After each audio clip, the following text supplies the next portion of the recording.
영화 왕과 사는 남자에서 배우 유해진이 연기에 큰 화제가 되고 있는 이 기막힌 실화 기억하시나요? 영화 속 그 남자의 실제 기록은 이렇습니다. 1457년 조선의 어린 왕이 강물에 버려졌습니다. 시신에 손대면 삼족을 멸한다는 왕명이 내려졌고 온 고을이 침묵했습니다. 그밤 단 한 사람만 일어섰습니다.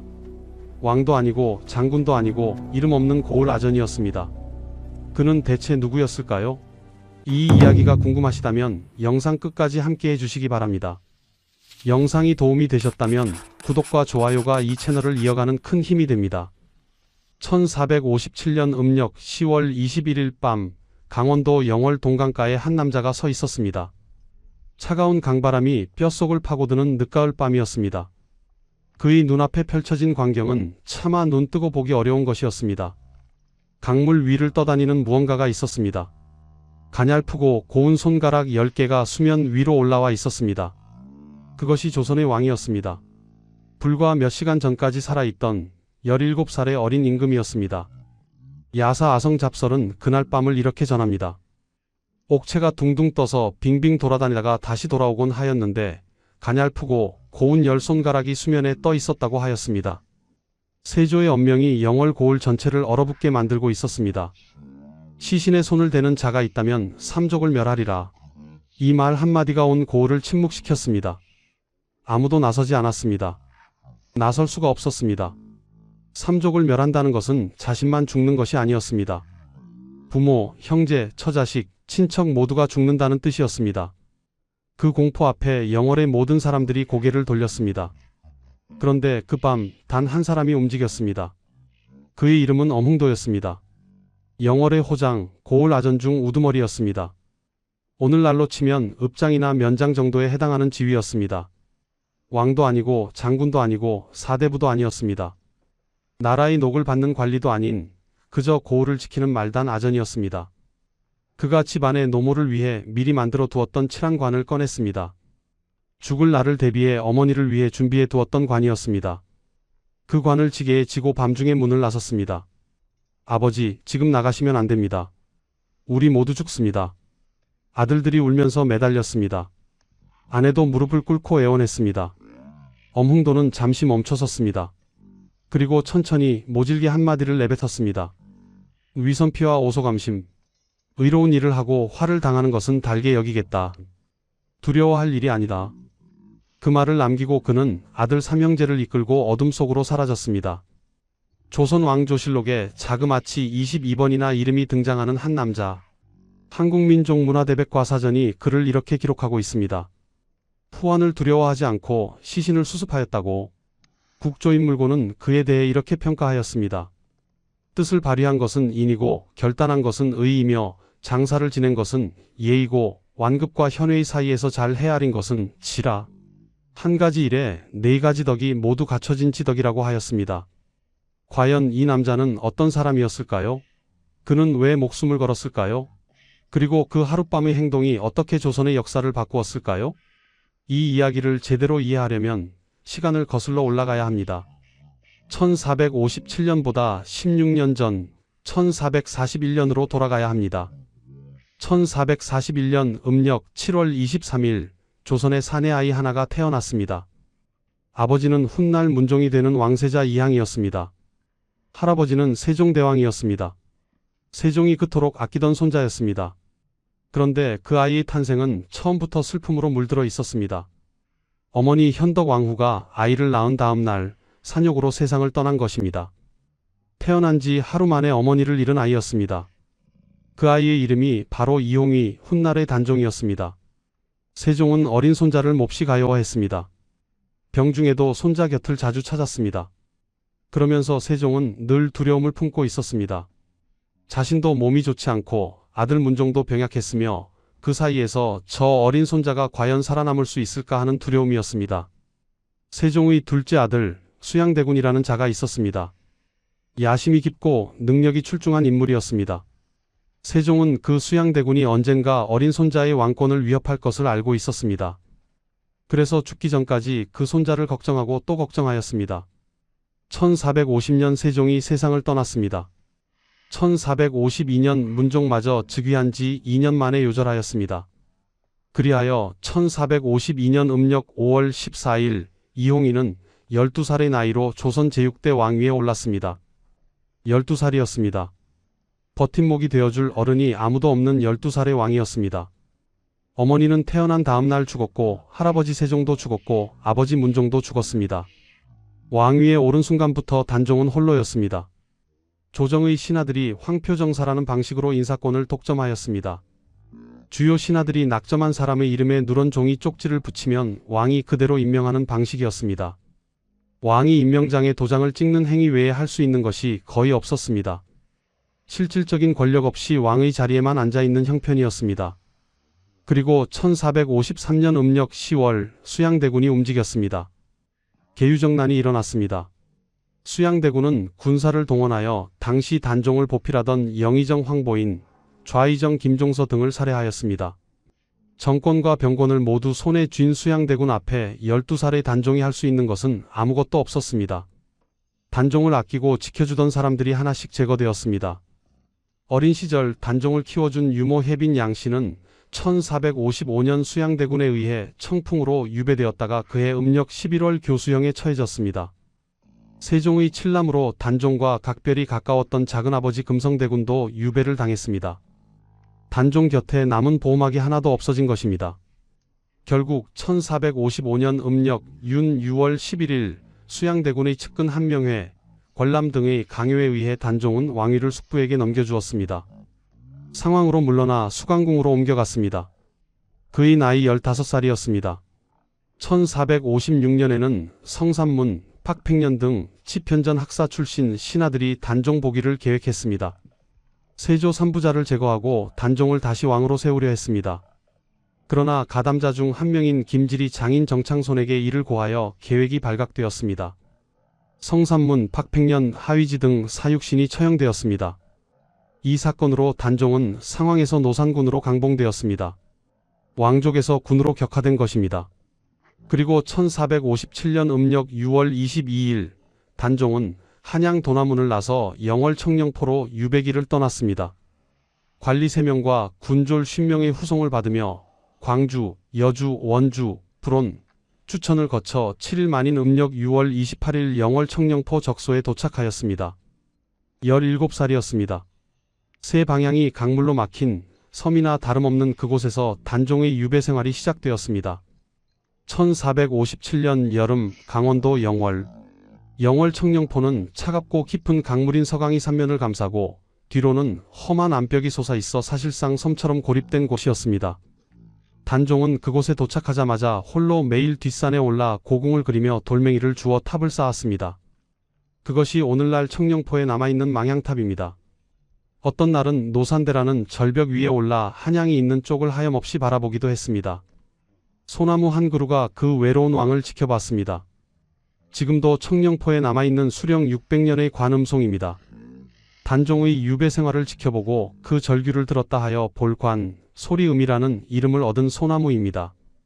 그러던 1457년 여름 홍수가 났습니다. 서강이 범람하여 청령포 안으로 물이 들어오기 시작하였습니다. 단종은 그곳을 떠나 영월 관청의 동헌인 관풍원으로 처소를 옮겼습니다. 관풍원은 1428년 세종 10년에 영월 군수 김복항이 건립한 관청 건물이었습니다. 바로 이 관풍원에서 엄흥도와 단종의 운명적인 만남이 이루어졌습니다. 엄선생실기에 전하는 기록에 따르면 어느 날 단종이 꿈에서 사육신을 만났습니다.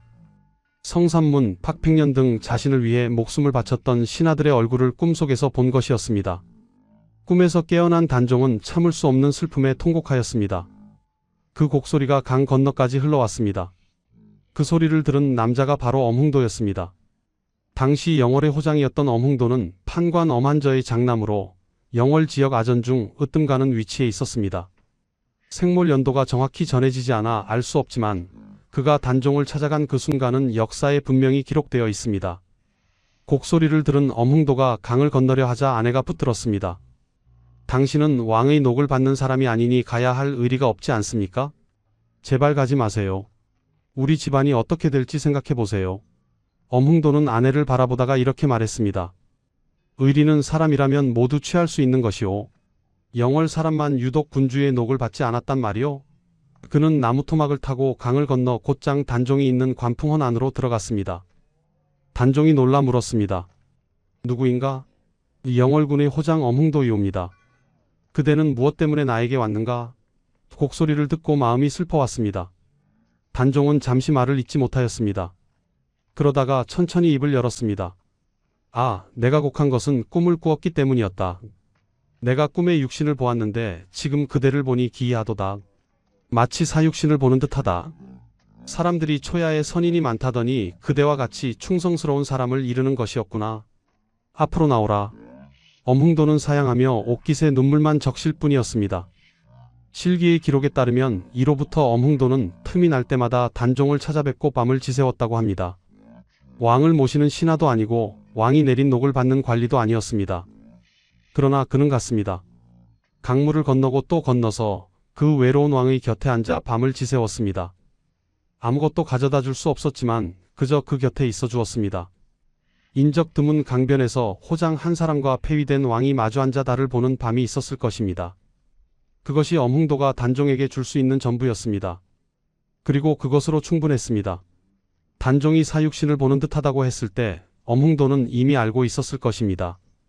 이 인연이 어디로 이어질지를. 엄흥도가 처음 단종을 찾아간 것은 여름이었습니다. 그러나 두 사람의 밤이 쌓이기 전에 우리는 단종이 영월에서 어떤 나날을 보냈는지를 먼저 보아야 합니다. 그래야 엄흥도가 왜 끝밤관을 치게에 졌는지를 진정으로 이해할 수 있기 때문입니다. 1457년 음력 6월 28일 영월 청령포에 도착한 단종은 17살이었습니다. 그가 머문 청령포는 서강의 차고 깊은 물이 삼면을 휘감고 북쪽으로는 육육봉이라 불리는 험준한 암벽이 솟아있어 밖으로 나가는 길이 사실상 막혀 있었습니다. 배를 타지 않으면 오갈 수 없는 천연의 감옥이었습니다. 단종이 기거한 곳은 작은 목조 가옥이었습니다. 세조가 강 건너 마을에서 연기가 보이는 것을 금지시켰을 만큼 그 주변 일대는 철저히 통제되었습니다. 수행한 관리들과 군졸들은 단종을 감시하는 사람들이었지 섬기는 사람들이 아니었습니다. 단종은 그 섬 같은 모래밭 안에서 홀로 하루하루를 보냈습니다. 그는 매일 소나무 숲 사이를 거닐었습니다. 그 숲에는 오늘날에도 남아있는 수령 600년의 소나무 한 그루가 있었습니다. 높이 30m, 줄기 둘레가 5m에 달하는 거대한 소나무였습니다. 단종이 그 나무 아래 앉아 쉬었다는 이야기가 전해집니다. 그 소나무는 훗날 단종의 고독을 지켜보고 그 통곡 소리를 들었다 하여 관음송이라는 이름을 얻었습니다. 볼관, 소리음. 지금도 청령포 관음송은 천연기념물 제349호로 지정되어 있습니다. 오늘날 그 나무 앞에 서면 그 나무가 600년 전 그 아이를 보았다는 사실이 가슴 깊이 와 닿습니다. 단종은 그 유배지에서 시를 짓기도 하였습니다.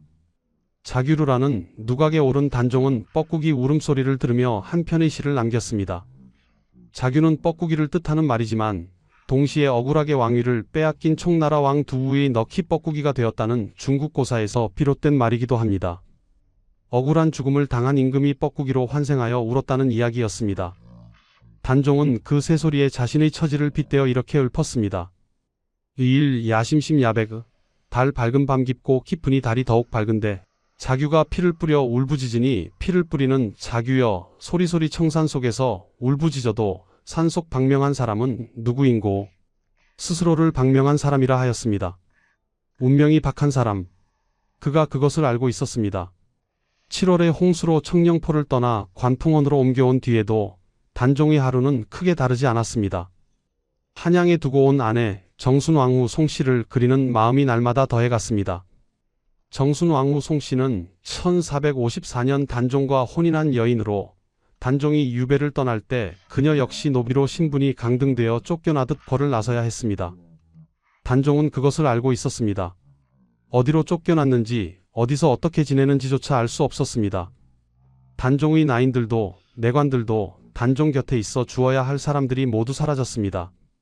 오직 감시하는 군졸들만 남아 있었습니다. 엄흥도가 처음 강을 건너온 밤 단종은 그것이 그토록 기뻤을 것입니다. 녹도 받지 않고 명도 받지 않고 그저 곡소리를 듣고 찾아온 그 한 사람이 사육신을 보는 듯하다고 하였을 때 그것은 단순한 칭찬이 아니었습니다. 단종이 얼마나 오래 혼자였는지를 보여주는 말이었습니다. 엄흥도가 오지 않은 날은 단종 혼자 달을 보았을 것입니다. 관음송의 가지 사이로 새어드는 달빛 아래 홀로 앉아 뻐꾸기 소리를 들으며 한양 쪽을 향해 눈을 감았을 것입니다. 그 고독의 나날이 1457년 음력 10월 21일까지 이어졌습니다. 꼭 4개월이었습니다. 1457년 음력 10월로 접어들 무렵 영월 바깥의 세상에서 단종의 운명을 바꿀 거대한 사건이 벌어지고 있었습니다. 세종의 칠남이자 단종의 작은아버지인 금성대군 이후의 이야기입니다. 금성대군은 단종과 가장 각별한 사이였습니다. 세종과 문종이 외출할 때마다 어린 단종을 금성대군의 집에 맡길 정도로 가까웠습니다. 그는 계유정난 이후 수양대군에 의해 영모 혐의를 받아 경기도 상령으로 유배되었다가 경기도 광주로 이배되었습니다. 사육신 사건 이후에는 경상도 순흥부 현재의 경북 영주시 순흥면로 또다시 유배지가 옮겨졌습니다. 순흥에 안치된 금성대군은 포기하지 않았습니다. 순흥부사 이보음과 접촉하였습니다.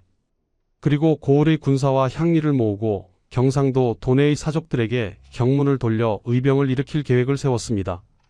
단종이 있는 강원도 영월까지 군사를 이끌고 올라가 단종을 모셔와 복위시키겠다는 원대한 계획이었습니다.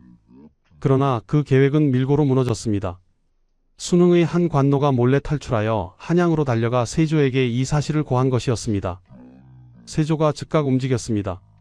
1457년 음력 10월 21일 금성대군은 순흥에서 사약을 받고 세상을 떠났습니다. 당시 나이 32세였습니다. 금성대군이 사약을 받기 직전 이런 말을 남겼다는 이야기가 전해집니다. 사약을 받기 전 고개를 돌려 북쪽 한양이 아니라 영월 쪽을 향해 절을 올렸다고 합니다. 내 임금은 저쪽에 계십니다. 그 말과 함께 영월을 향해 마지막 절을 올리고 생을 마쳤다고 전해집니다. 금성대군의 소식이 한양에 퍼지자 신숙주, 정인지 등 세조의 측근 신하들이 연일상소를 올렸습니다. 노상군을 더 이상 살려두어서는 안 된다는 내용이었습니다. 단종이 살아있는 한 그 이름이 언제든 복위운동의 깃발이 될 수 있었기 때문이었습니다. 세조는 결국 결정을 내렸습니다. 같은 날 음력 10월 21일 영월로 사약이 내려갔습니다. 금부도사 왕방연이 사약을 들고 영월 관풍원에 도착하였습니다. 그러나 왕방연은 쉽게 들어가지 못했습니다.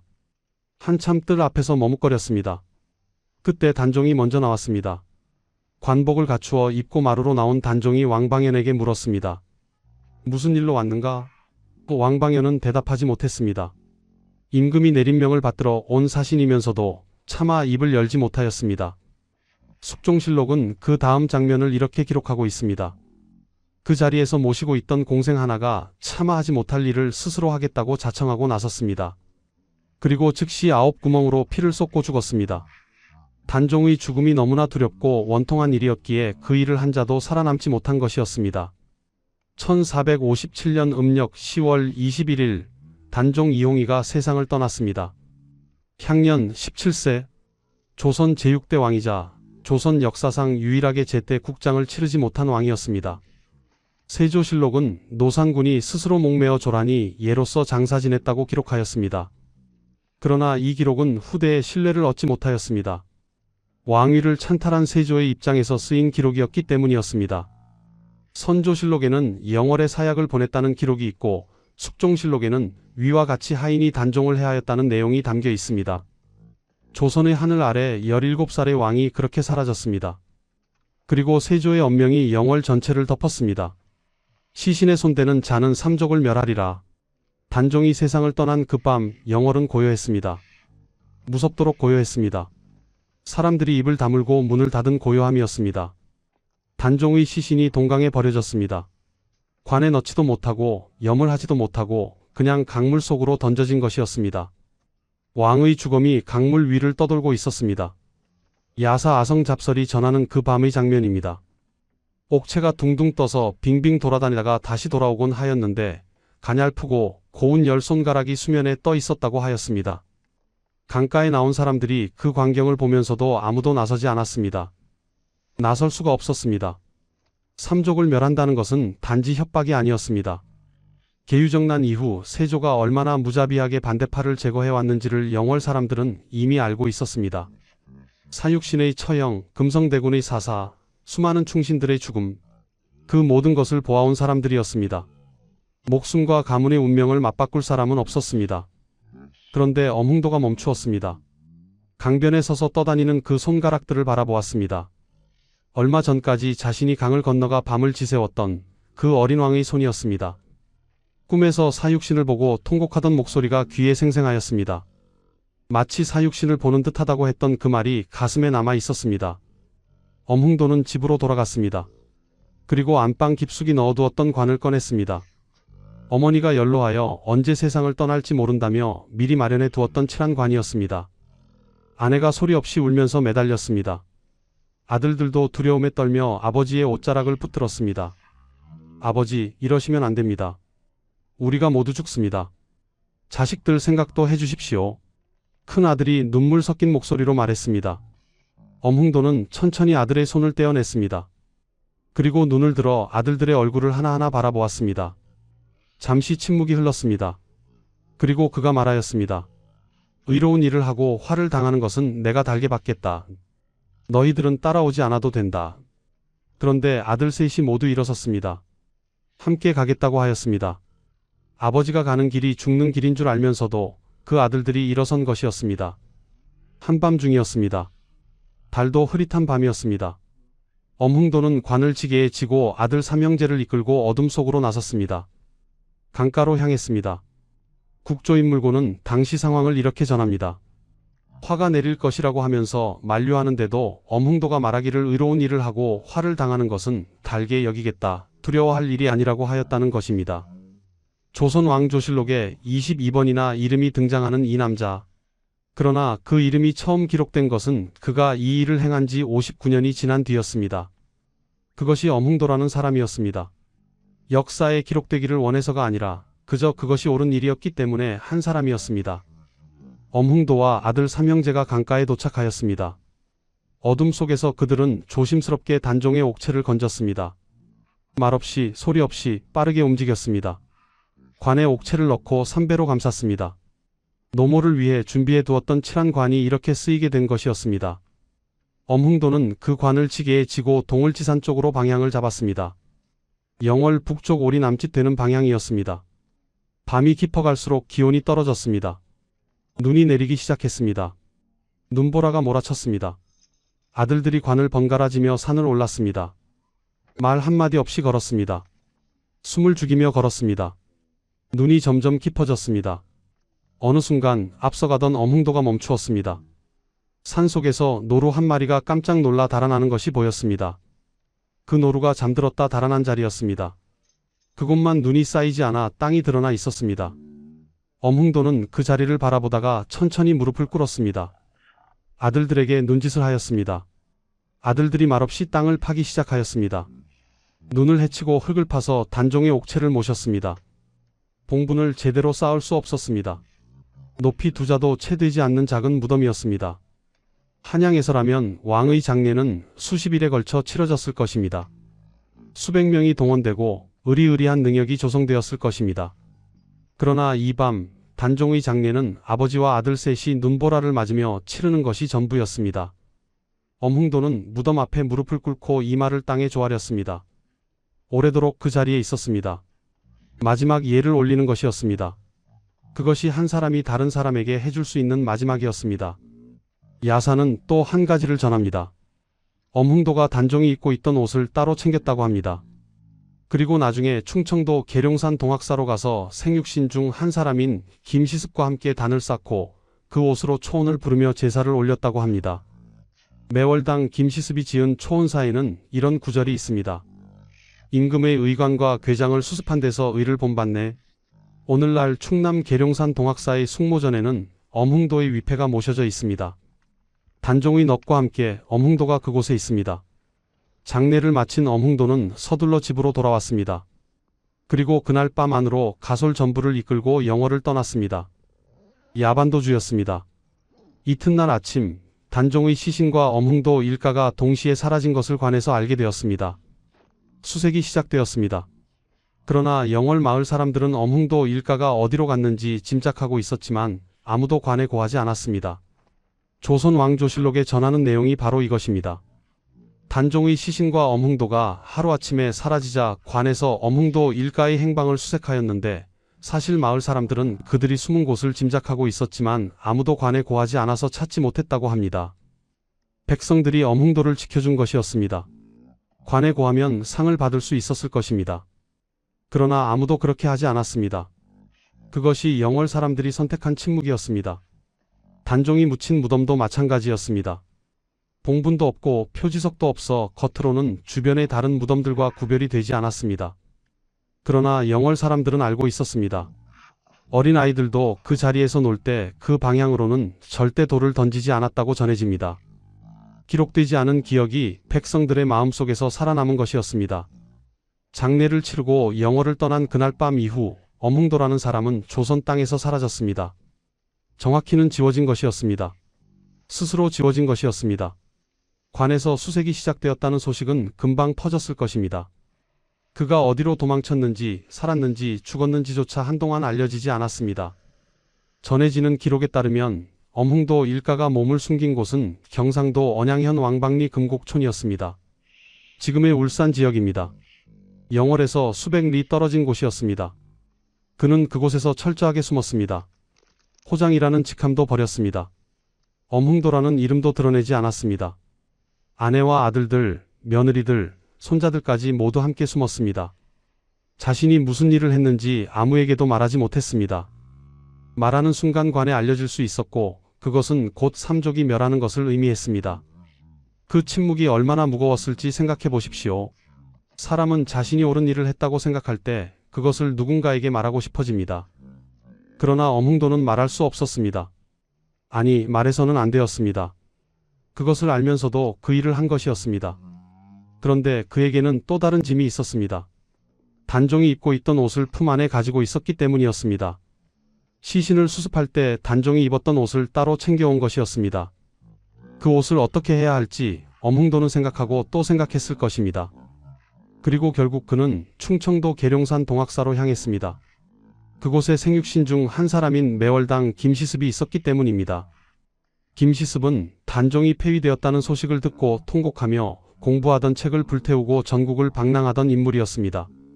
단종을 위해 제사를 올리고 사육신의 시신을 거두어 노량진에 묻어준 것도 김시습이었습니다. 엄흥도가 단종의 옷을 들고 동학사로 찾아간 것은 이 두 사람이 같은 마음이었기 때문이었습니다. 둘 다 왕도 아니었고 신하도 아니었고 조정에 아무런 연줄도 없는 사람들이었습니다. 그러나 둘 다 옳은 것이 무엇인지 알고 있었습니다. 동학사에서 엄흥도와 김시습은 함께 단을 쌓았습니다. 단종이 남긴 옷을 올려놓고 초혼을 부르며 제사를 지냈습니다. 혼이나마 불러 예를 갖추려 한 것이었습니다. 김시습이 그때 지은 초혼사에는 이런 구절이 있습니다. 임금의 의관과 궤장을 수습한 데서 의를 본받네. 제사를 마친 후 손우익이 쓴 엄선생실기 중간본 서문에는 이런 말이 덧붙여져 있습니다. 이는 이전 역사에 기록되지 않은 일이라고 하였습니다. 역사에 남지 않은 일이었습니다. 그러나 두 사람은 그 일을 하였습니다. 제사를 마친 엄흥도는 다시 종적을 감추었습니다. 이후 그가 어디서 어떻게 살았는지, 언제 세상을 떠났는지 정확한 기록은 없습니다. 다만 경북 군위군 의흥조림산 신남촌에서 엄흥도의 묘로 추정되는 무덤이 발견되었습니다. 단종의 시신을 수습할 때 은밀하게 도운 아들 엄광순의 묘와 함께 같은 산등성이를 사이에 두고 발견되었습니다. 아버지와 아들이 함께 그곳에 숨어 살다가 그곳에서 생을 마친 것이었습니다. 영월을 떠난 날 밤부터 죽는 날까지 그 긴 세월을 그들은 어떻게 살았을까요? 아들에게 아버지가 무슨 말을 해주었을까요? 손자들에게 할아버지가 어떤 눈빛을 보냈을까요? 기록에는 남아있지 않습니다. 그러나 엄흥도의 5세손 엄선이 삼동면 둔기리에 정착했고 6세손 엉립이 울산 온산으로 이주하여 집성촌을 이룬 것을 보면 그 후손들이 살아남았다는 것만은 분명합니다. 관에서 수색했지만 찾지 못하였고 마을 사람들은 알면서도 입을 다물었으며 세월이 흘러 수색의 손길이 닿지 못한 곳에서 그 가족은 조용히 뿌리를 내렸습니다. 엄흥도가 영월을 떠난 것은 도망이었습니다. 그러나 그것은 살기 위한 도망이 아니었습니다. 가족을 살리기 위한 도망이었습니다. 의로운 일을 했으니 화를 달게 받겠다고 했지만 그 화가 자식들에게 미치는 것은 막아야 했습니다.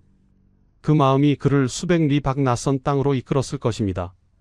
그리고 그는 그곳에서 아무도 모르게 이름도 없이 조용히 늙어갔습니다. 엄흥도만이 단종을 기억한 것이 아니었습니다. 그 죽음의 밤을 전후하여 각자의 방식으로 단종을 붙들고 있었던 사람들이 있었습니다. 그들의 이야기를 하지 않고는 이 비극이 완성되지 않습니다.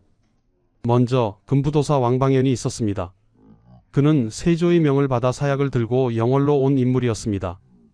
명을 받들어 왔지만 차마 들어가지 못하고 뜰 앞에서 머뭇거렸던 사람이었습니다. 단종에게 아무 말도 못하고 돌아서야 했던 사람이었습니다. 왕방연은 영월을 떠나 한양으로 돌아가는 길에 강가에서 발걸음을 멈추었습니다. 그리고 시조 한 수를 지었습니다. 천만리 머나먼 길에 고운님 여유 없고 내 마음 둘 데 없어 냇가에 앉았으니 저 물도 내 안 같아야 울어 밤길 예놓다. 천만리 머나먼 길에 사랑하는 임을 두고 왔다는 것이었습니다. 냇가에 주저앉아 울며 흘러가는 물도 자신처럼 밤새 운다고 하였습니다. 왕방연은 세조의 신하였습니다. 그러나 그는 그 일을 마친 후 삶이 무너진 사람이었습니다. 임금의 명을 어길 수도 없었지만 그 명을 따른 것이 평생의 짐이 되었던 것입니다. 그 시조 한 수에 그의 평생이 담겨 있었습니다. 다음으로 한성부윤을 지내다 낙향에 있던 추익한이라는 노인이 있었습니다. 그는 영월에 유배온 단종에게 머루를 바치는 등 단종이 친구처럼 가까이 했다고 전해집니다. 단종이 죽던 날 추익한은 기이한 일을 겪었습니다. 단종이 골룡포를 입고 나타나 태백산으로 가는 길이 오라고 말하더니 사라졌다는 것입니다. 노산군으로 강등된 단종이 왕의 오신 골룡포를 입고 나타났다는 것은 어쩌면 그 혼이 마지막으로 왕의 모습을 되찾은 것처럼 느껴지게 합니다. 놀란 추익한이 달려가 보니 단종은 이미 죽어 있었습니다. 추익한은 그 자리에서 통곡하며 강가로 달려갔고 거기서 스스로 목숨을 끊었다고 전해집니다. 그때 나이 75세였습니다. 75세의 노인이 17살의 왕을 따라 생을 마친 것이었습니다. 그리고 무엇보다 단종의 아내 정순왕후 송씨가 있었습니다. 단종이 유배를 떠나던 날 정순왕후도 노비로 신분이 강등되었습니다. 조선의 왕비가 노비가 된 것이었습니다. 세조는 그래도 노역은 시키지 말라고 하였지만 그것이 자비라고 할 수 있었을까요? 정순왕후는 한양의 동망봉 아래 작은 초가에서 홀로 살았습니다. 청령포가 있는 영월을 향해 매일 동쪽 봉우리에 올라 남편이 있는 방향을 바라봤다 하여 동망봉이라는 이름이 붙었습니다. 그리고 1521년 중종 16년 정순왕후가 세상을 떠났습니다. 단종이 죽은 1457년으로부터 64년이 지난 뒤의 일이었습니다. 그녀는 64년을 그렇게 살았습니다. 64년 동안 단 한 번도 남편의 억울함이 풀리는 것을 보지 못하고 세상을 떠난 것이었습니다. 단종이 정식으로 복권된 것은 1698년이었습니다.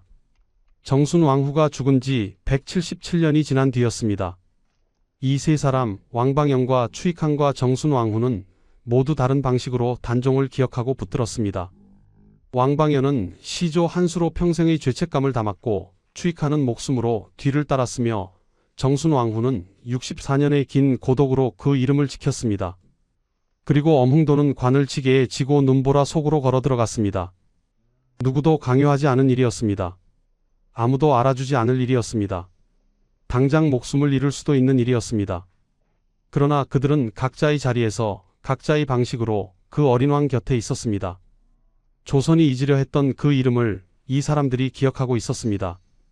역사가 침묵시키려 한 그 죽음을 이 사람들이 울면서 붙들고 있었습니다. 그리고 바로 그 사람들 때문에 단종은 241년이 지난 뒤에 다시 왕이 될 수 있었습니다. 단종을 살린 것은 권력이 아니었습니다. 단종을 살린 것은 그를 기억한 평범한 사람들이었습니다. 엄흥도 일가가 영월을 떠나 몸을 숨긴 곳은 경상도 언양현 왕방리 금곡촌이었다고 전해집니다. 지금의 울산 지역이었습니다. 그는 그곳에서 이름도 밝히지 못하고 숨죽여 살았습니다. 아들들도 그렇게 살았고 손자들도 그렇게 살았습니다. 자신이 무슨 일을 했는지, 그날 밤 어떤 용기를 냈는지 아무에게도 말하지 못하고 지내야 했습니다. 세월이 흘렀습니다. 그리고 1457년으로부터 59년이 지났습니다. 1516년 중종 11년이었습니다. 중종의 어명을 받은 우승지 신상이 강원도 영월로 파견되었습니다. 단종의 무덤을 찾아 제사를 올리고 결과를 보고하라는 임무였습니다.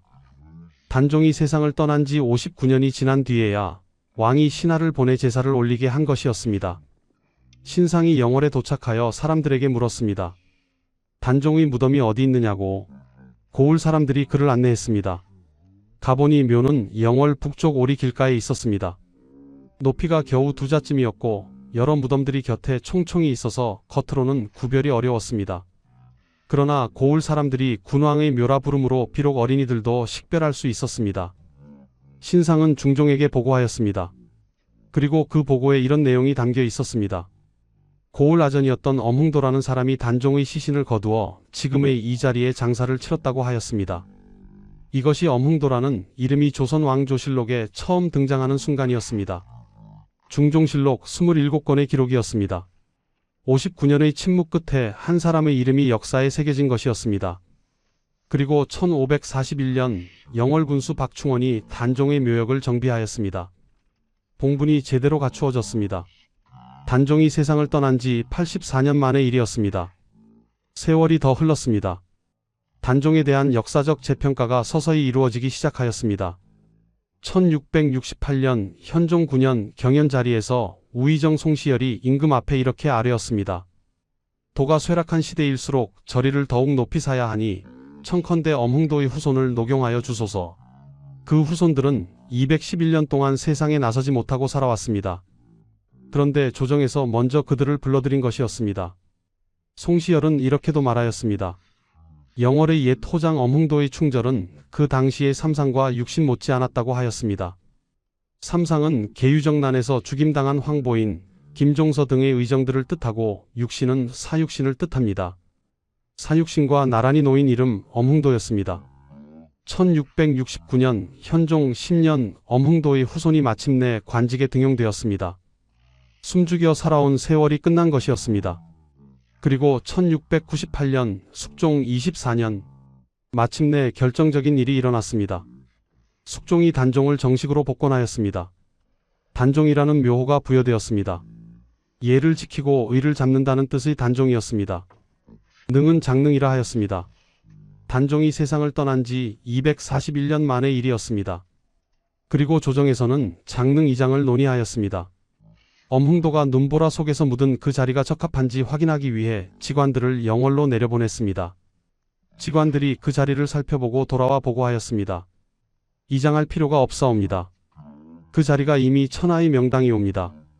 눈보라 치던 밤 노루가 잠들었다 달아난 그 자리, 엄흥도가 고른 그 자리가 직관들이 인정한 천하의 명당이었습니다. 장능은 그 자리에 그대로 남았습니다. 조선 왕릉 가운데 서울이나 경기도가 아닌 유일한 능이 바로 영월 장능입니다. 그 능은 지금도 그 자리에 있습니다. 엄흥도가 고른 자리에 단종이 복권된 1698년 조정은 엄흥도에 대한 추증을 시작하였습니다. 공조자랑을 시작으로 공조참판, 공조판서에 이르기까지 차례로 높은 관직이 추증되었습니다. 생전에 영월 호장에 불과했던 그가 사후에 공조판서의 지위를 받게 된 것이었습니다. 같은 해에 엄흥도는 사육신과 함께 영월 창절사에 배양되었습니다. 성삼문, 박백년, 하위지, 이계, 유성원, 유웅부 목숨을 바쳐 단종을 지키려 했던 사육신과 나란히 목숨을 걸고 단종을 묻어준 엄흥도가 함께 모셔진 것이었습니다. 영조 때는 정문이 내려졌습니다. 충절을 기리는 정려문이 세워진 것이었습니다. 그리고 1876년 고종 13년 엄흥도에게 시호가 하사되었습니다. 충의공, 충성스럽고 굳센 공이라는 뜻이었습니다. 영월 장능의 능력 안에 오늘날 그의 정력학과 가묘가 조성되어 있습니다. 진짜 묘는 그가 은거했다고 전해지는 경북 군위군 의흥 조림산 신남촌에 있다고 하며 아들 엄광순의 묘와 함께 발견되었다고 합니다. 부자가 같은 산 등성이를 사이에 두고 숨어 살다 죽은 것이었습니다. 그 후손들은 울산 지역에 집성촌을 이루었습니다. 1799년 정조 23년에 울죽은 온산읍 대정리에 원강사를 세워 제사를 받들었고 1817년 순조 17년에 사림의 논의로 원강서원으로 승격하였습니다. 그 서원은 일제강점기를 거치며 폐철과 복원을 반복하다 오늘날까지 이어지고 있습니다.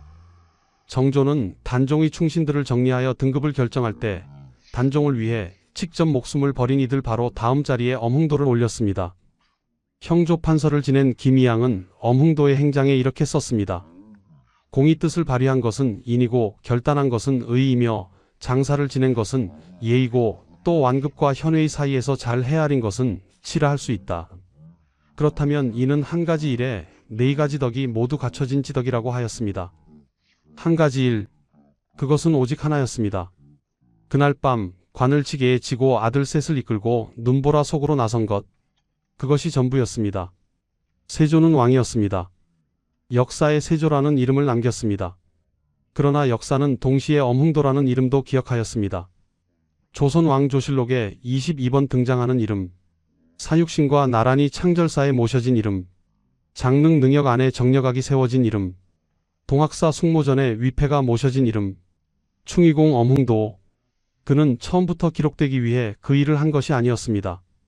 다만 옳은 일이었기에 한 것이었습니다. 그런데 역사는 끝내 그를 기록하였습니다. 241년이 지나도록 묘호도 없이 강물에 버려졌던 단종이 결국 왕의 자리를 돌려받았듯이 고을아전에 불과했던 엄흥도가 결국 충의공이라는 이름을 받았듯이 권력은 영원하지 않습니다. 그러나 의로움은 영원합니다. 역사는 승자의 기록이라고 합니다.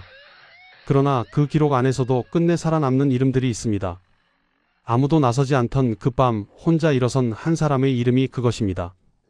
오늘 이 이야기가 여러분의 마음에 작은 울림을 남겼기를 바랍니다. 옳은 일은 언제나 두렵습니다. 그러나 의로운 사람은 두려움보다 양심을 먼저 듣습니다. 엄흥도가 그랬습니다. 지금까지 영월호장 엄흥도의 이야기였습니다. 이 영상이 도움이 되셨다면 구독과 좋아요로 함께 해주세요. 채널을 이어갈 수 있는 큰 힘이 됩니다. 다음 시간에도 역사 속에 묻혀있던 이름들과 함께 돌아오겠습니다. 불을 덧대라! 1670년 겨울 조선 제18대 왕 현종이 경복궁 강령전에서 떨고 있었습니다. 최고급 온돌이 깔린 왕의 침전이었지만 30세의 젊은 왕은 이불 3겹을 덮고도 추위에 떨어야 했습니다. 불을 덧대라. 하지만 신하들은 고개를 저었습니다. 온 백성이 따뜻한 온돌방에서 자는 나라, 세계 최고의 온돌 기술을 자랑하는 조선이었지만 정작 왕은 가장 추운 겨울밤을 보내야 했습니다. 도대체 무슨 일이 있었던 걸까요? 이 이야기가 궁금하시다면 영상 끝까지 봐주세요. 구독과 좋아요는 큰 힘이 됩니다. 1670년 현종 11년 겨울 한양에는 유난히 매서운 추위가 몰아쳤습니다. 이 해는 조선 역사상 최악의 재앙 중 하나인 경신대기근이 시작된 해였습니다. 황충의 피해, 냉해, 가뭄, 홍수가 연이어 몰아치며 앞으로 2년 동안 15만 명의 백성이 굶어 죽을 대참사가 예고되고 있었습니다. 그해 겨울은 전 세계적인 소빙하기의 한가운데였고 조선의 백성들은 얼어붙은 땅에서 생존을 위해 싸우고 있었습니다. 경복궁 강령전, 왕의 침전에서도 추위는 예외가 아니었습니다. 정면 11칸, 측면 5칸의 웅장한 건물, 조선 왕궁의 정식 침전 중 가장 규모가 큰 이 공간에는 최고급 온돌이 깔려 있었습니다. 하지만 30세의 현종은 이불 3겹을 덮고도 추위에 떨고 있었습니다. 전하, 몸조리를 하셔야 합니다. 지밀상궁이 걱정스러운 목소리로 말했습니다. 현종은 재위 11년째, 효종의 외아들로 태어나 왕통을 이어받은 그는 늘 건강이 좋지 않았습니다. 어릴 적부터 기질이 특이하고 병약했던 그는 왕위에 오른 후에도 잔병 치레가 끊이지 않았습니다. 특히 이 추운 겨울 그의 몸은 더욱 힘들어하고 있었습니다. 불을 더 떼도록 하라. 현종이 떨리는 목소리로 명했습니다. 하지만 내관은 난처한 표정을 지었습니다. 전하, 이미 충분히 불을 떼고 있어옵니다. 더 이상 불을 떼면 무엇이 문제냐? 목조 건물에 화재의 위험이 있어옵니다. 이것이 첫 번째 문제였습니다. 조선 왕조실록에는 1563년 명종 18년 2월 4일 왕의 침실에서 일어난 화재 사고가 기록되어 있습니다. 임금의 침상에 작은 온돌 구조를 만들어 자리를 혔는데 이때 부주의로 돌을 잘못 놓아 불기가 침상에 닿아 불이 나는 사고가 있었다는 내용입니다. 목조 건물과 온돌의 조합은 언제나 화재의 위험을 안고 있었습니다.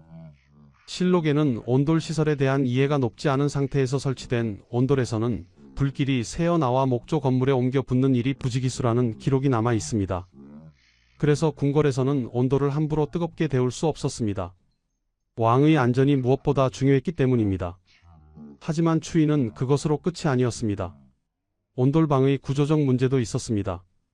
온돌은 아랫목과 윗목의 온도 차가 심했습니다.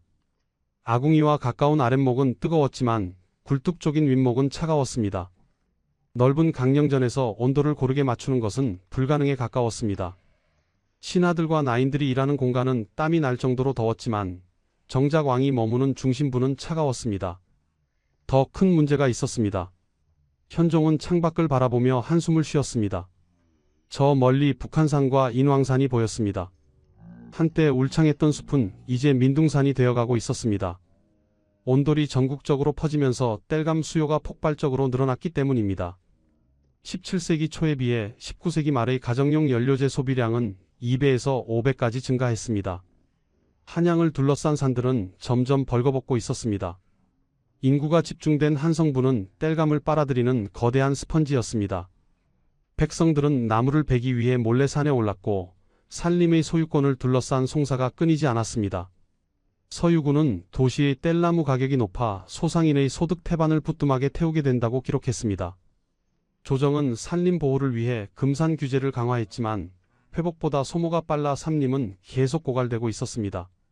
그리고 현종은 알고 있었습니다.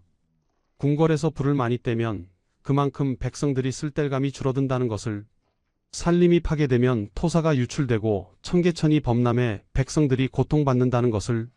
왕으로서 그는 선택해야 했습니다. 따뜻함과 백성의 고통 사이에서 말입니다.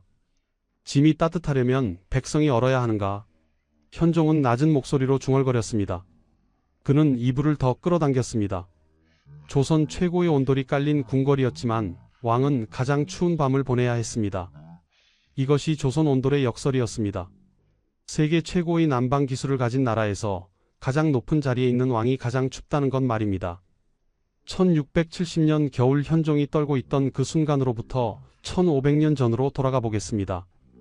온돌의 이야기는 권력이 아닌 생존에서 시작되었습니다. 중국 당나라의 역사서인 구당서에는 고구려에 대한 흥미로운 기록이 남아 있습니다.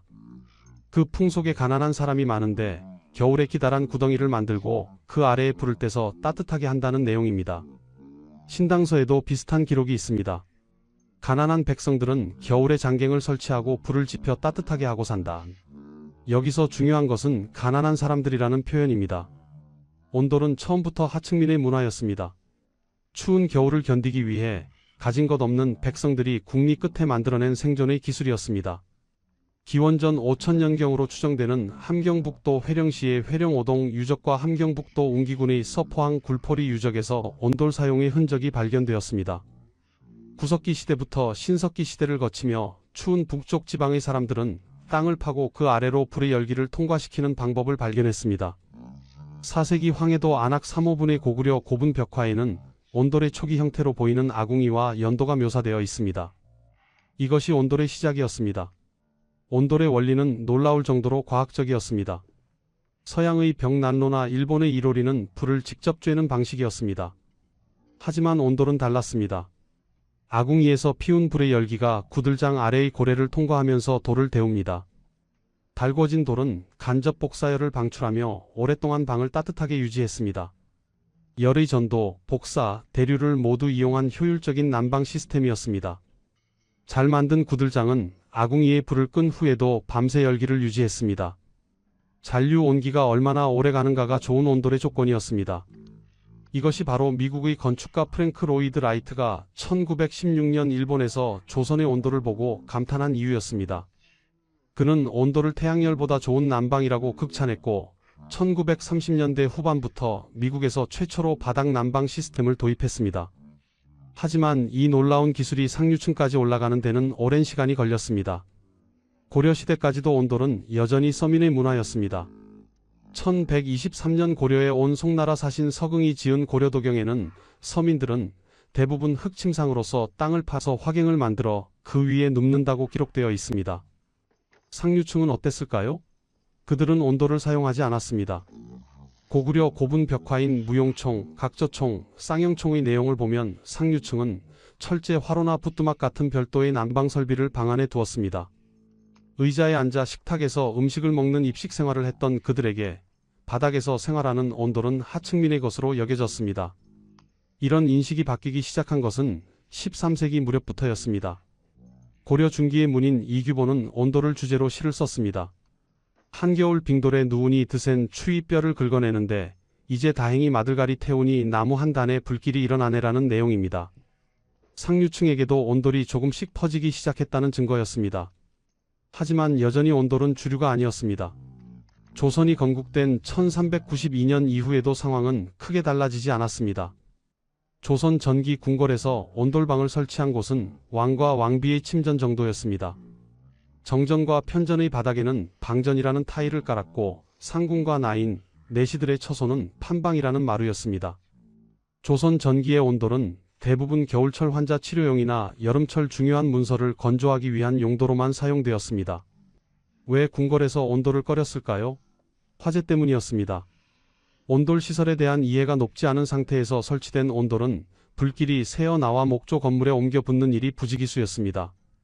궁궐에 웅장한 목조 건축물들은 한번 불이 붙으면 걷잡을 수 없었습니다. 그래서 온돌이 쉽게 보급되지 않았습니다. 온돌의 보급은 생활 방식도 바꾸었습니다. 의자에 앉는 입식 생활이 바닥에 앉는 좌식 생활로 바뀌었습니다. 고려시대 귀족들은 의자에 앉아 식탁에 차려진 음식을 먹었는데 조선시대에는 좌식이 퍼지면서 고급스러운 연회에서도 바닥에 앉아서 먹기 시작했습니다. 이에 따라 발이 낮은 소반이 유행했습니다. 온돌 전파의 최종 목적지는 궁궐이었고 왕의 침실이었습니다.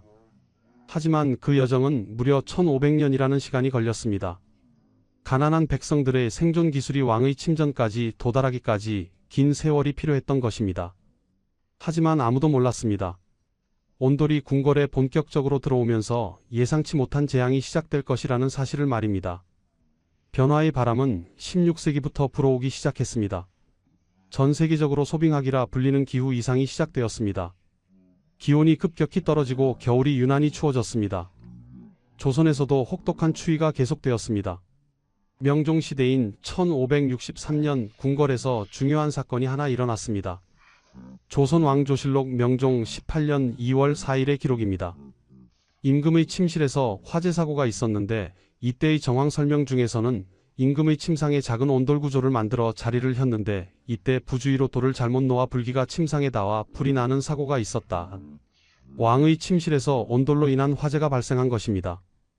다행히 큰 사고로 이어지지는 않았지만 이 사건은 궁궐에서 온돌 사용을 더욱 조심스럽게 만들었습니다. 목조 건물과 온돌의 조합은 언제나 위험했습니다. 하지만 추위는 점점 더 심해졌습니다. 16세기와 17세기를 거치면서 소빙하기는 절정에 달했습니다. 백성들은 추위에 떨었고 온돌 없이는 겨울을 견디기 어려웠습니다. 서서히 온돌은 계층을 뛰어넘어 퍼져나가기 시작했습니다. 선조시대 명신인 이원익의 언급에서도 온돌이 나오는 것처럼 궁궐 안에서는 선조 연간의 온돌방이 대폭 늘어난 것으로 보입니다. 하지만 여전히 제한적이었습니다. 결정적인 변화는 임진왜란 이후에 일어났습니다. 1592년부터 1598년까지 7년간의 전쟁으로 궁궐이 불타고 많은 건물이 파괴되었습니다. 광해군대에 창덕궁과 창경궁을 수리하면서 온돌이 본격적으로 설치되기 시작했습니다. 인조실록 2년 3월 5일의 기록에는 놀라운 내용이 담겨 있습니다. 광해군 때에 이미 4대부의 종들이 사는 방조차 모두 온돌인데 나인들이 판방에서 지내는 것이 좋지 않다 하여 나인들의 방도 온돌방으로 바꾸었다는 내용입니다. 1624년 드디어 궁궐의 온돌의 보급이 완료된 것입니다. 4대부의 종들까지 온돌방에서 지내는데 왕을 모시는 나인들이 판방에서 지낸다는 것이 말이 되지 않았던 것입니다.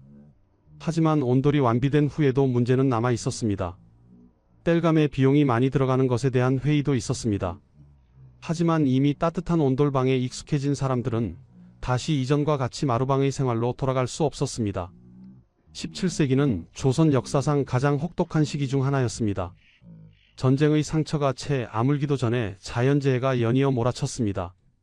1636년부터 1637년까지는 병자호란이 있었습니다. 청나라의 침입으로 인조는 남한산성에서 47일간 항전했지만 결국 항복했습니다.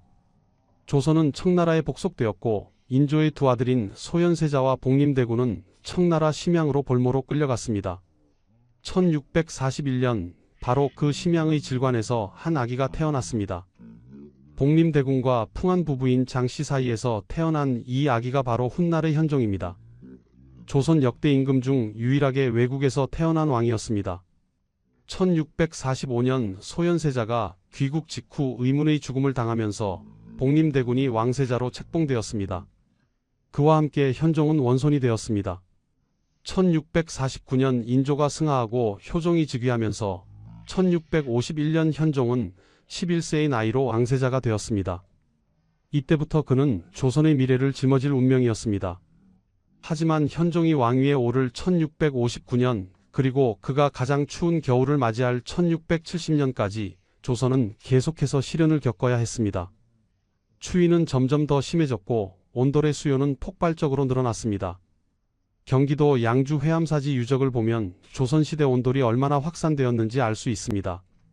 한 건물지에 온돌방이 2개에서 3개까지 있었고 온돌방의 규모도 정면 1칸 측면 1칸에서 정면 4칸 측면 3칸까지 다양했습니다. 서울 공평구역에서 발굴된 주거 유적을 보면 온돌방의 수가 조선 건국 시기에 9개였던 것이 현대에 가까운 층에서는 50개로 증가했습니다.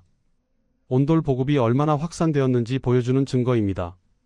하지만 흥미롭게도 문헌상으로 보면 민간에는 일찍 온돌이 보급되었지만 상류주택이나 궁궐에는 늦게 확산된 것으로 추측됩니다. 화재의 위험과 비용 문제 때문이었습니다. 온돌의 확산은 17세기 내내 계속되었습니다. 소빙하기의 추위 속에서 온돌 없이는 겨울을 견딜 수 없었습니다. 하지만 아무도 예상하지 못했습니다. 온돌의 확산이 조선의 산림을 황폐화시키고 그것이 다시 백성들의 삶을 위협할 것이라는 사실을 말입니다. 그리고 그 중심에 왕이 서 있을 것이라는 사실도 말입니다. 1563년 명종 18년 2월 4일 궁궐에서 비명소리가 들렸습니다. 불이야, 불이야. 왕의 침실에서 연기가 피어올랐습니다. 내관들이 황급히 달려들어 불을 껐지만 순간 궁궐은 공포에 휩싸였습니다. 조선 왕조실록은 이 사건을 상세히 기록하고 있습니다. 임금의 침상에 작은 온돌 구조를 만들어 자리를 혔는데 이때 부주의로 돌을 잘못 놓아 불기가 침상에 닿아 불이 나는 사고가 있었다. 다행히 왕은 무사했습니다. 하지만 이 사건은 온돌의 위험성을 적나라하게 보여주었습니다. 온돌 시설에 대한 이해가 높지 않은 상태에서 설치된 온돌은 언제든 화재의 위험을 안고 있었습니다. 실록의 기록은 계속됩니다. 온돌 시설에 대한 이해가 높지 않은 상태에서 설치된 온돌에서는 불길이 새어나와 목조 건물에 옮겨 붙는 일이 부지기수여서 온돌이 쉽게 보급되지 않았다. 궁궐의 건물들은 모두 목조였습니다. 거대한 기둥들, 정교한 단청, 아름다운 처마, 이 모든 것이 불에는 취약했습니다. 한번 불이 붙으면 삽시간에 번져나갔습니다. 1553년 명종 8년에는 강령전이 불에 탔습니다. 이듬해 중건했지만 10년도 지나지 않아 다시 화재의 위험에 노출된 것입니다. 궁궐의 관리들은 항상 긴장해야 했습니다. 특히 온돌을 사용하는 겨울철에는 더욱 그랬습니다. 정조 때에는 멸화대용이라 하여 궁궐 곳곳에 큰 물동이를 배치했습니다. 화재 발생 시 방화수로 쓰기 위해서였습니다. 화마가 물에 비친 자기 얼굴을 보고 놀라 달아가게 한다는 의미도 있었지만 실질적으로는 소화 장비였습니다. 하지만 이런 대비에도 불구하고 화재는 끊이지 않았습니다. 온돌의 구조 자체가 문제였습니다. 아궁이에서 피운 불은 구들장 아래의 고래를 통과해 굴뚝으로 빠져나갑니다. 이 과정에서 구들장과 방바닥이 갈라지거나 깨지면 연기가 올라왔습니다. 연기만이 아니었습니다. 불꽃이 튀어나오기도 했습니다. 목조 건물에서 이것은 치명적이었습니다. 돌을 잘못 놓으면, 진흙을 제대로 바르지 않으면, 고래가 막히면 모든 것이 화재로 이어질 수 있었습니다. 그래서 궁궐에서는 온돌을 설치할 때 최고의 장인들을 불렀습니다. 돌 하나하나를 신중하게 고르고 고래를 정교하게 만들고 진흙을 꼼꼼하게 발랐습니다. 하지만 아무리 잘 만들어도 위험은 여전했습니다. 세월이 지나면 돌이 갈라지고 진흙이 떨어져 나갔습니다. 정기적인 보수가 필요했지만 그것조차 쉽지 않았습니다. 왕이 거처하는 공간에서 함부로 공사를 할 수 없었기 때문입니다. 온돌의 또 다른 문제는 온도 조절이었습니다. 아랫목과 윗목의 온도 차가 심했습니다. 아궁이와 가까운 아랫목은 뜨거웠지만 굴뚝 쪽인 윗목은 차가웠습니다. 이 온도 차는 때로 20도 이상 벌어졌습니다. 넓은 궁궐 건물에서는 더욱 심했습니다. 강령전처럼 정면 11칸, 측면 5칸의 큰 건물에서 온도를 고르게 맞춘다는 것은 불가능에 가까웠습니다. 그래서 아궁이를 여러 개 만들었습니다. 하지만 아궁이가 많아질수록 화재의 위험도 커졌습니다. 그리고 땔감도 그만큼 많이 필요했습니다. 궁궐에서는 심옥을 곡물로 제공하는 기인이라는 사람들이 땔감과 숯을 공급했습니다. 하지만 수요를 따라가기가 점점 어려워졌습니다. 특히 겨울철에는 온 궁궐에서 불을 떼야 했습니다. 왕과 왕비의 침전뿐만 아니라 상궁과 나인들의 방, 내시들의 처소, 온갖 정각과 행각에서 불을 피웠습니다. 하루에 소비되는 땔감의 양은 어마어마했습니다. 민간에서도 상황은 마찬가지였습니다. 온돌이 널리 보급되면서 땔감 수요가 폭증했습니다. 17세기 초에 비해 19세기 말의 가정용 연료재 소비량은 2배에서 5배까지 늘어났습니다. 조선시대의 땔감은 면포, 쌀과 함께 가장 중요한 생활용품이었습니다. 백성들은 땔감을 구하기 위해 산으로 갔습니다. 나무를 베고 또 베었습니다. 산은 점점 민둥산이 되어갔습니다. 조정에서는 이를 막기 위해 금산 제도를 운영했습니다. 특정 산림은 함부로 벌목할 수 없도록 했습니다. 1788년에는 송금사목이라는 산림법을 제정해 소나무를 보호하려 했습니다. 하지만 규제로는 수요를 막을 수 없었습니다. 사람들은 몰래 나무를 베는 도벌을 했습니다.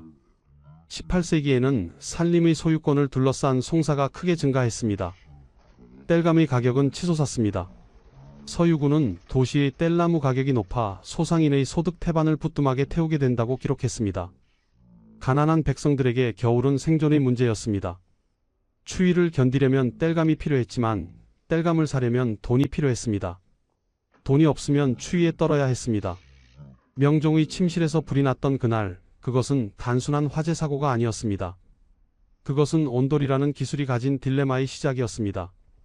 따뜻함을 원하면 화재의 위험을 감수해야 하고 온 백성이 따뜻하려면 산림이 파괴되어야 했습니다. 그리고 그 중심에 왕이 서 있었습니다. 1670년 현종이 추위에 떨고 있던 그해 겨울 한양 도성을 둘러싼 산들은 이미 민둥산이 되어가고 있었습니다. 북한산, 인왕산, 남산 한때 울창했던 숲은 사라지고 벌거벗은 산등성이만 남았습니다. 온돌의 확산은 예상치 못한 환경 재앙을 불러왔습니다. 인구가 집중된 한성부는 땔감을 빨아들이는 거대한 스펀지였습니다. 50만 명이 넘는 인구가 겨울을 나기 위해서는 엄청난 양의 나무가 필요했습니다. 조선 왕조실록에는 산림 파괴와 관련된 기록이 끊임없이 등장합니다. 벌목으로 인한 토사유실로 농업 생산성이 떨어진다는 논의가 발견됩니다. 나무가 사라진 산은 빗물을 머금을 수 없었습니다. 비가 오면 토사가 그대로 흘러내렸습니다. 산 밑의 논밭은 자갈과 모래로 뒤덮였습니다. 농사를 지을 수 없게 되었습니다. 더 큰 문제는 홍수였습니다.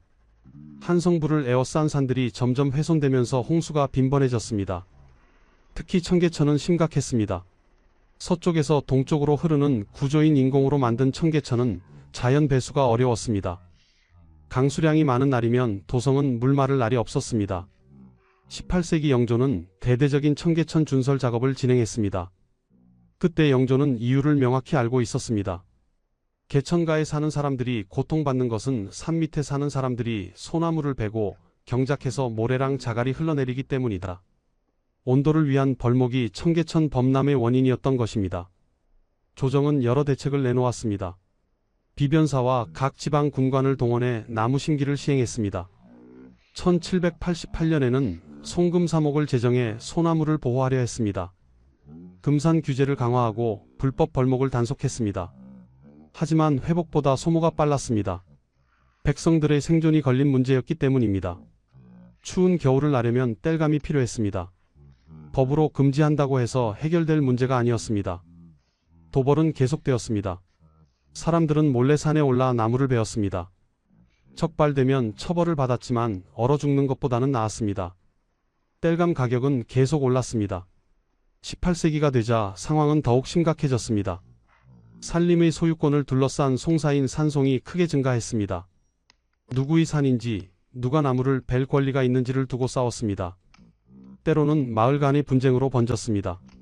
궁궐도 예외는 아니었습니다. 궁궐에서는 심옥을 곡물로 제공하는 기인이 땔감과 숯을 공급했습니다. 하지만 공급이 수요를 따라가지 못했습니다. 겨울이 되면 온 궁궐에서 불을 떼야 했습니다. 왕과 왕비의 침전, 대전과 중궁전, 동궁, 상궁과 나인들의 처소, 내시들의 방, 수많은 전각과 행각에서 연기가 피어올랐습니다. 하루에 소비되는 땔감의 양은 상상을 초월했습니다. 특히 1670년 같은 혹독한 겨울에는 더욱 그랬습니다. 경신대 기근이 시작된 그해 추위는 유난히 매서웠습니다. 사람들은 얼어 죽지 않으려고 필사적으로 불을 뗐습니다. 땔감 수요는 폭발했습니다. 하지만 산에는 더 이상 벨 나무가 없었습니다. 구한 말에는 민둥산이 아닌 산이 없다고 이야기할 정도가 되었습니다. 개마고원 일대나 백두대간처럼 교통이 불편해 벌목이 어려운 지역만 생태가 유지되었습니다. 나머지는 모두 황폐화되었습니다. 조선 후기가 되면서 온돌에 대한 부정적 견해가 증가했습니다. 박지원 같은 학자들은 조선의 온돌이 고르게 쌓지 못해 바닥을 평평하게 만들지 못한다는 점을 지적했습니다. 기술적 문제도 있었지만 근본적으로는 환경 파괴가 문제였습니다. 일부 학자들은 벽돌을 사용하자고 제안했습니다. 이이명이 쓴 전항식에는 직돌식과 풍조식이라는 두 종류의 벽돌 온돌 제작 방식이 소개되어 있습니다. 규격이 일정한 벽돌을 사용하면 온돌을 고르게 쌓을 수 있고 효율도 높아진다는 것이었습니다. 하지만 조선에서는 벽돌을 만드는 산업이 발달하지 않았습니다. 이이명의 증손자 이영유가 1792년에 쓴 글을 보면 시험 삼아 놓았던 온돌이 50여 년이 흐른 뒤 고칠 수 있는 기술자가 없다는 기록이 있습니다. 벽돌 온돌은 결국 유행하지 못했습니다. 환경 파괴의 악순환은 계속되었습니다. 산림이 황폐화되면서 토사가 유출되었습니다. 하천이 범람했습니다. 농토가 파괴되었습니다. 식량 생산이 줄어들었습니다. 백성들은 더욱 가난해졌습니다. 하지만 겨울은 여전히 추웠고 온돌 없이는 살 수 없었습니다. 그래서 또 나무를 베었습니다. 1670년 겨울 현종은 창밖을 바라보며 이 모든 것을 알고 있었습니다. 민둥산이 되어가는 북한산과 인왕산을 보며 그는 깨달았습니다. 자신이 따뜻하려면 더 많은 나무를 베어야 하고 그것은 백성들의 고통으로 이어진다는 것을 말입니다. 왕으로서 그는 선택해야 했습니다. 자신의 따뜻함과 백성의 생존 사이에서 말입니다. 현종이 왕위에 오른 1659년부터 그가 세상을 떠난 1674년까지 15년의 재위 기간은 조선 역사상 가장 혹독한 시기 중 하나였습니다. 현종은 1641년 청나라 심양에서 태어났습니다. 병자호란 후 볼모로 끌려간 복림대군의 아들로 조선 역대 임금 중 유일하게 외국에서 태어난 왕이었습니다. 그는 어릴 적부터 기질이 특이하고 병약했습니다. 건강이 좋지 않아 늘 잔병치레를 했습니다. 1659년 아버지 효종이 갑작스럽게 승하하면서 19세의 젊은 나이로 왕위에 올랐습니다. 하지만 그를 기다리고 있던 것은 끝없는 시련이었습니다. 즉위하자마자 예속 논쟁에 휘말렸습니다.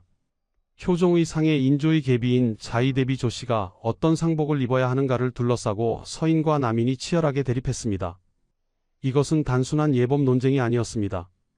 현종의 정통성과 직결된 문제였습니다. 서인은 1년상을, 남인은 3년상을 주장했습니다. 결국 서인의 주장이 채택되었지만 정쟁은 계속되었습니다. 1674년 효종의 비인선 왕후가 죽자 다시 논쟁이 일어났습니다. 재위기간 내내 붕당 대립이 극심했습니다. 정치적 스트레스는 현종의 건강을 더욱 악화시켰습니다. 설상가상으로 자연재해가 끊이지 않았습니다. 현종실록 현종대왕행장에는 이렇게 기록되어 있습니다. 비록 좋지 못한 운과 어려운 때를 만나 홍수 가뭄서리 등의 재해가 없는 해가 없었고 백성들이 병들고 외세가 핍박하였다. 17세기는 전 세계적으로 소빙하기였습니다. 기온이 급격히 떨어지고 기상이변이 계속되었습니다. 조선도 예외가 아니었습니다. 1670년 현종 11년 경신대 기근이 시작되었습니다. 황충의 피해, 냉해, 가뭄, 홍수가 연이어 몰아쳤습니다. 1670년부터 1671년까지 2년 동안 15만 명의 백성이 굶어 죽었습니다. 1695년부터 1696년까지는 숙종대의 을병대 기근이 일어났습니다. 이 역시 황충, 냉해, 가뭄, 홍수로 백성들이 심각한 위기를 겪었습니다. 바로 이런 시기에 현종은 왕으로서 나라를 이끌어야 했습니다. 그해 겨울 경복궁 강령전에서 현종은 떨고 있었습니다. 최고급 온돌이 깔린 왕의 침전이었지만 그는 충분히 따뜻할 수 없었습니다. 첫 번째 이유는 화재 위험이었습니다. 1563년 명종의 침실 화재 사고 이후 궁궐에서는 온돌 사용을 매우 조심스럽게 했습니다. 불을 너무 많이 떼면 구들장이 과열되고 목조 건물에 불이 옮겨 붙을 위험이 있었습니다. 왕의 안전이 무엇보다 중요했기 때문에 신하들은 불을 더 떼는 것을 만류했습니다. 두 번째 이유는 온도 불균형이었습니다. 넓은 강령전에서 온도를 고르게 맞추는 것은 불가능했습니다. 아랫목은 뜨거웠지만 윗목은 차가웠습니다. 신하들과 나인들이 일하는 공간은 땀이 날 정도였지만 정작 왕이 머무는 중심부는 차가웠습니다. 세 번째, 그리고 가장 중요한 이유는 땔감 문제였습니다. 궁궐에서 불을 많이 떼면 그만큼 백성들이 쓸 땔감이 줄어들었습니다. 현종은 창밖의 민둥산을 바라보며 알고 있었습니다. 산림이 황폐화되면 토사가 유출되고 청계천이 범람하고 백성들이 고통받는다는 것을 말입니다. 현종실록에는 이런 기록이 있습니다. 왕은 근심하고 수고함으로써 하늘을 감동시키고 걱정하고 진심으로 아끼면서 백성의 생명을 지켰다. 안으로는 여색의 즐거움을 누리지 않았고 밖으로는 유희나 사냥의 즐거움을 추구하지 않았다. 현종은 조선의 역대 국왕 중 최초로 왕비 외에 후궁을 한 명도 두지 않은 왕이었습니다. 효종의 외아들로 태어나 왕통을 이었고 그 역시 외아들인 숙종을 두었습니다. 훗날 영조는 인조 이후 왕위를 계승한 효종, 현종, 숙종 3명의 왕을 삼종혈맥이라 부르며 자부심을 표현했습니다. 현종은 절제된 삶을 살았습니다. 백성들이 고통받는 시기에 왕이 사치를 부릴 수 없었습니다. 자신이 따뜻하려고 많은 땔감을 쓰는 것도 마찬가지였습니다. 짐이 따뜻하려면 백성이 얼어야 하는가? 현종은 낮은 목소리로 중얼거렸습니다. 그는 이불을 더 끌어당겼습니다. 세 겹이 이불로도 부족했지만 더 이상 불을 떼라고 명할 수 없었습니다. 왕으로서의 책임감이 그를 추위 속에 묶어두었습니다. 1666년 현종 7년 청나라는 조선의 칙사를 파견해 유황 보유 사실을 문제 삼았습니다. 칙사는 현종에게 죄를 따져 물으며 대신들의 처형을 요구했습니다. 현종은 북쪽을 향해 땅을 치며 모든 죄는 본인에게 있으니 대신들의 사형을 면해달라고 요구했습니다. 이것이 현종이었습니다. 자신을 낮추고 백성과 신하를 먼저 생각하는 왕이었습니다.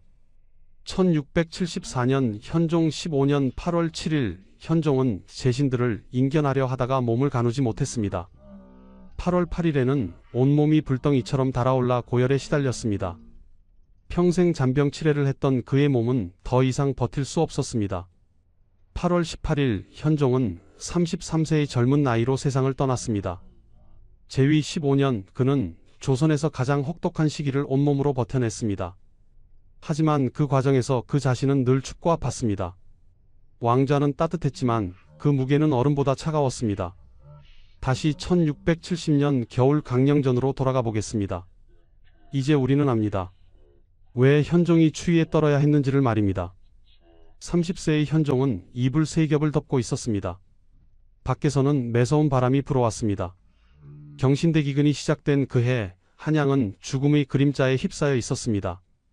거리에는 굶주린 사람들이 쓰러져 있었습니다. 산에는 더 이상 벨 나무가 없었습니다. 땔감 가격은 치솟았고 가난한 백성들은 추위에 떨어야 했습니다. 지밀상궁이 조심스럽게 물었습니다. 전하, 불을 더 떼시겠습니까? 현종은 잠시 침묵했습니다. 창밖으로 보이는 민둥산을 바라보았습니다. 한때 울창했던 북한산의 숲은 이제 사라지고 없었습니다. 인왕산도 마찬가지였습니다. 온도를 위해 벌목이 계속되면서 한양을 둘러싼 산들은 모두 벌거벗었습니다. 아니다. 그대로 두어라. 현종이 낮은 목소리로 대답했습니다. 하지만 전하의 용체가. 염려 말라. 짐은 괜찮다. 하지만 현종은 괜찮지 않았습니다. 어릴 적부터 병약했던 그는 추위에 약했습니다. 잔병 치레가 계속되었고 건강은 날로 악화되고 있었습니다. 이 추운 겨울이 그의 몸을 더욱 힘들게 했습니다. 하지만 그는 참았습니다. 왕으로서 해야 할 일이라고 생각했습니다. 백성들이 굶어 죽고 얼어 죽는 마당에 왕만 따뜻할 수는 없었습니다. 조선은 세계 최고의 온돌 기술을 가진 나라였습니다. 기원전 5000년경부터 시작된 온돌의 역사는 수천 년에 걸쳐 발전했습니다. 고래를 통과한 열기가 구들장을 데우고 그 복사열이 방을 따뜻하게 하는 과학적 원리였습니다. 미국의 건축가 프랭크 로이드 라이트가 극찬했던 난방 시스템이었습니다. 하지만 그 놀라운 기술도 왕을 따뜻하게 해주지 못했습니다.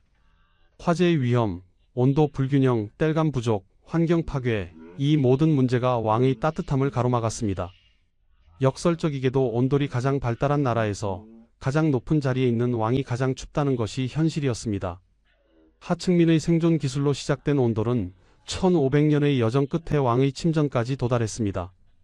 하지만 그 과정에서 예상치 못한 대가를 치러야 했습니다.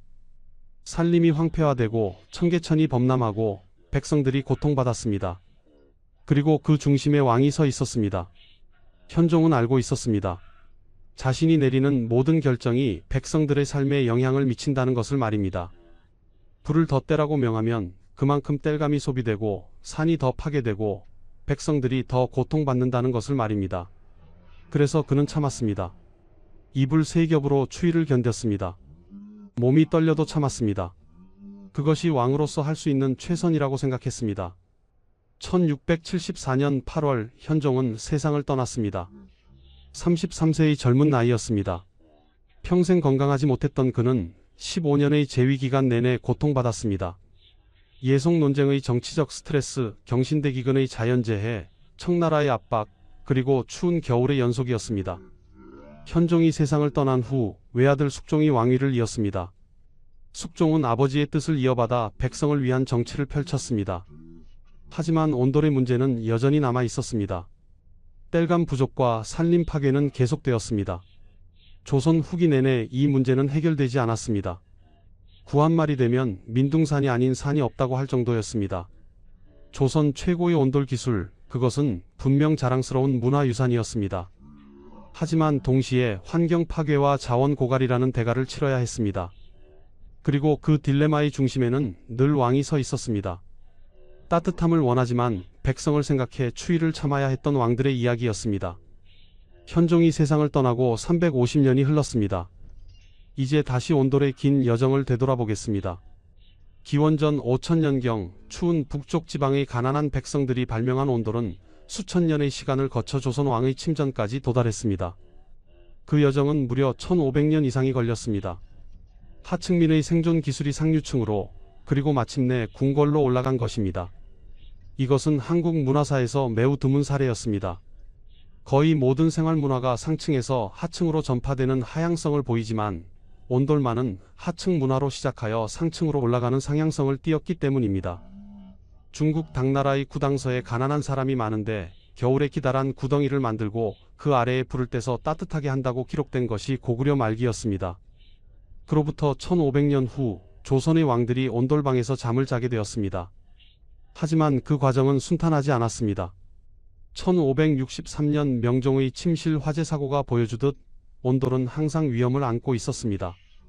목조 건물과의 조합은 언제나 화재의 위험이 있었습니다.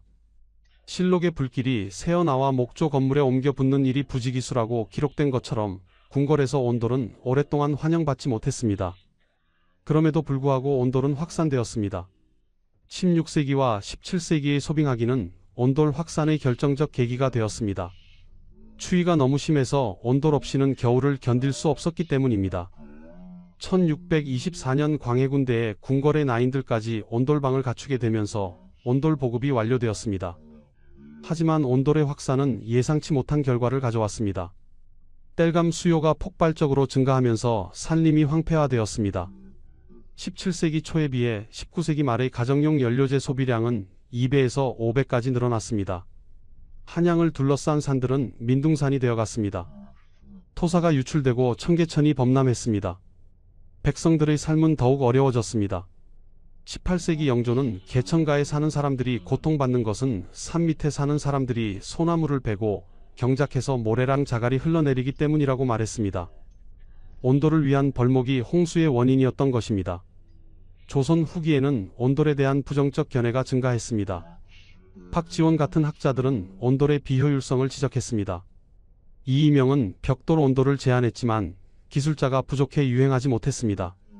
환경 문제와 경제적 부담에도 불구하고 온돌은 사라지지 않았습니다. 왜냐하면 온돌은 단순한 난방 장치가 아니었기 때문입니다. 온돌은 한국인의 생활 방식 자체였습니다. 바닥에 앉아 생활하는 좌식 문화, 소반에서 식사하는 습관, 이불을 깔고 자는 수면 방식, 이 모든 것이 온돌과 연결되어 있었습니다. 국사학자 손진태는 1928년 우리는 온돌에서 나고 온돌에서 자랐으며 온돌에서 죽을 것이다. 우리의 문화는 온돌을 태반으로 하여 탄생하였으며 우리의 민족성은 온돌을 자모로 하여 훈육되었다고 썼습니다. 온돌은 과학적 효용으로 한국의 대표 생활 문화가 되었습니다. 1962년부터는 온돌의 원리를 참고해 온수 보일러의 동관을 바닥에 매설하는 방식이 전통 온돌을 대체했습니다. 일산화 탄소 중독의 위험을 줄이고 열효율 문제를 해결한 현대식 온돌이었습니다. 2018년 4월 30일 온돌 문화는 국가무형 문화재로 지정되었습니다. 기후 환경에 지혜롭게 적응해 온 한국인의 창의성이 발현된 독특한 문화라는 이유에서였습니다. 이제 한국의 온돌 난방은 서구권에도 인기를 얻고 있습니다. 중국의 고급 아파트에는 바닥 난방과 한국식 보일러가 필수 옵션이 되고 있습니다. 1916년 미국의 건축가 프랭크 로이드 라이트가 감탄했던 그 기술이 100년이 지난 지금 전 세계로 퍼져나가고 있습니다. 하지만 우리는 잊지 말아야 합니다. 이 놀라운 기술이 가진 양면성을 말입니다. 온돌은 추운 겨울을 따뜻하게 해주었지만 동시에 산림을 파괴하고 환경을 훼손했습니다. 백성들에게는 생존의 수단이었지만 왕에게는 딜레마였습니다. 1670년 겨울 이불 3겹을 덮고 떨던 현종의 모습을 기억해야 합니다. 가장 강력한 권력을 가진 왕도 추위는 막지 못했습니다. 화재의 위험, 땔감 부족, 환경 파괴, 이 모든 문제가 왕의 따뜻함을 가로막았습니다. 하지만 현종은 참았습니다. 백성을 생각하는 마음으로 추위를 견뎠습니다. 그것이 어떤 추위보다 따뜻한 마음이었습니다. 온돌의 1500년 여정이 우리에게 남긴 교훈입니다. 기술은 양날의 검입니다. 따뜻함을 주지만 대가를 요구합니다. 권력은 만능이 아닙니다. 왕도 추위 앞에서는 무력했습니다. 하지만 백성을 생각하는 마음은 어떤 권력보다 강했습니다. 조선 최고의 온돌이 깔린 궁궐에서 가장 추웠던 왕의 이야기, 그것은 단순히 온돌의 역사가 아니라 한 시대를 온몸으로 견뎌낸 왕의 이야기였습니다. 지금까지 조선 온돌의 잔혹한 진실이었습니다. 구독과 좋아요 부탁드립니다. 다음에 또 만나요.